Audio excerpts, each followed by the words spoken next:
আমার এক কলিগের বাসা থেকে খুব শখ করে এনেছিলাম বাচ্চা দুটোকে। ওরা তখন বয়স আনুমানিক আপনার 7 দিন বয়স ছিল, 7 দিন। অনেকদিন আমি লালন পালন করছি, হয়তো ত্রুটি ছিল, আমি বাঁচাতে পারি নাই এট লাস্ট ওদের। কিন্তু যে কতদিন ছিল খুব চনমনেভাবেই ওদের মন মতো করে আমি রেখেছি। অনেক বড় হয়েছিল, মোটামুটি আপনার প্রায় তো 16-17 ইঞ্চি লম্বা হয়েছিল। পটি দিয়ে দিছে আবার দেখেন।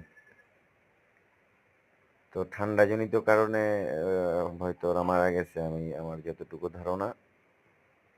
আমি তো তেমন স্পেশালিস্ট না মুরগি পালার প্রতি, তো সরাইল থেকে মুরগিগুলো আনছিলাম খুব শখ করে। আবার আনবো ইনশাল্লাহ, দোয়া করবেন, আবার এক জোড়া নিয়ে আসবো।